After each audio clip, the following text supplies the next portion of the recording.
22 from the first chapter of the Bhagavad Gita. If anyone was here last time I was speaking, we were just describing why and how the Bhagavad Gita was spoken on the battlefield of Kurukshetra.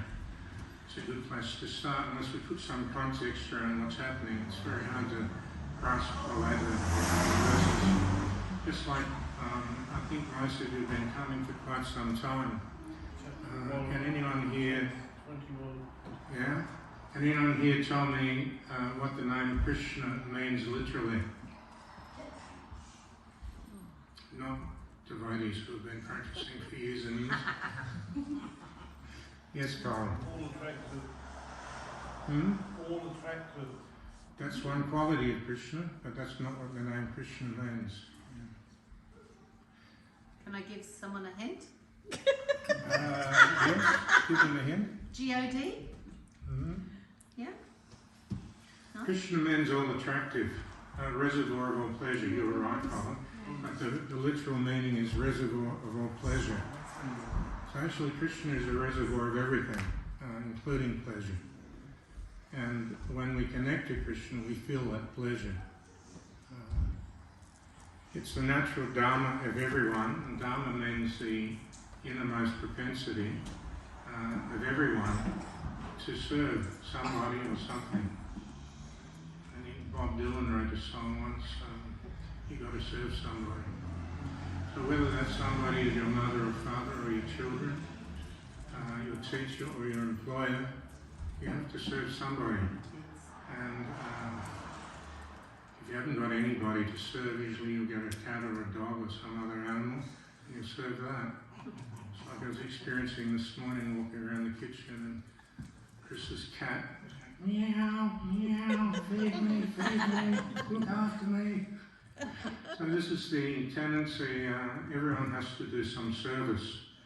And ultimately we've forgotten who the real object of that service is, and that is Krishna. Krishna being the reservoir of all pleasure. And our nature is to be always joyful and blissful also. But that can't happen unless we connect to Krishna. So everyone should try and remember this literal translation of what Krishna means. The reservoir of all pleasure. A reservoir is where huge volumes of water are stored. Krishna is unlimited, he has no beginning and no end. He's described as being Bhaktaram Jagitapasam Savaloka Maheshwaram. That he is the supreme lord of all demigods and planets, and the supreme enjoyer of all sacrifices. And if you're listening, the supreme lord of all planets and demigods. And other places, Krishna himself says that everything comes from me and everything is connected to me, just like pearls are strung on a thread. Sutre mani ganai va. Just like if you string flowers together, we made some garlands today, you string them all together, they're all connected very tightly on a thread. So all material worlds and spiritual worlds, everything we see, everything we come in contact with is actually Krishna's energy.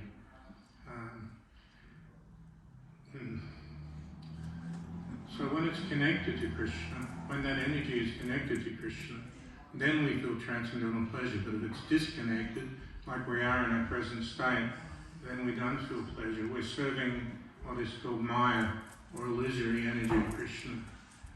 We're serving the cat, we're serving the dog, we're serving the boss, we're serving everyone, but we're not really getting any great pleasure from it.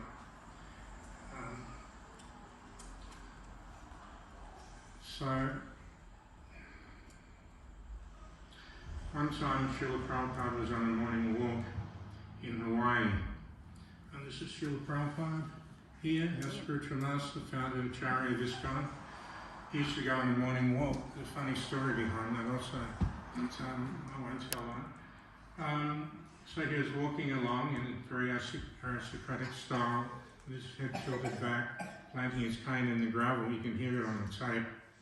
And maybe 20 devotees were following him with a reasonable distance behind, because if he walked too close to Srila Prabhupada, he could stop very suddenly and he could bang into him. So maybe all the devotees were staring at the back of his head, as he was crunching along in the gravel. And you could hear the birds in the trees, and you could hear some ripples in the lake nearby. And then all of a sudden, Srila Prabhupada turned around and pointed his cane. What does Krishna want? Anyone got any answer? He wants us to listen.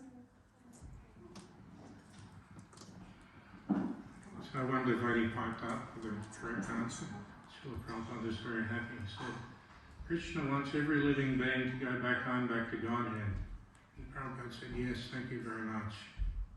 Because this is our real position, our real home, our real state of happiness. We're meant to be Ananda, Maya, Vyashat, full of bliss, full of knowledge. But who can say at the moment that they're full of bliss and knowledge?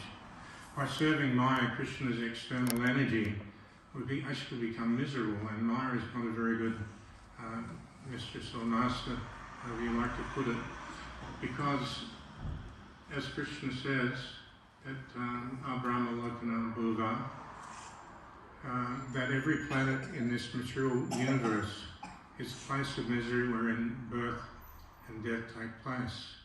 But one attains to Maya abode, O Arjuna, never comes back to this world again. So Krishna is giving this advice, and if we serve Maya, then there are 4 miseries of material life. Who can tell me what they are? Anyone? I'm surprised you've all been coming along for so long and you don't know birth, death, disease and old age, the miseries of the material world. Janma Mrityu Jara Vyadhi. This world is called a place where Punajanma, we take birth again and again and again and again and again.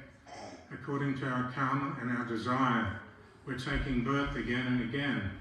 And nobody gets out alive, everyone dies. It will happen sooner or later to everyone, including me, that we'll have to leave this material body and we'll have to take another one. This is called Punajanma.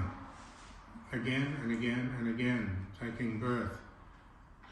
If you were dancing with a very pretty lady or a handsome man, and the dance was going on very nicely and you're enjoying yourself, but there was someone standing in the corner with a shotgun and they said, well, when the dance is over, I'm going to shoot you, kill you.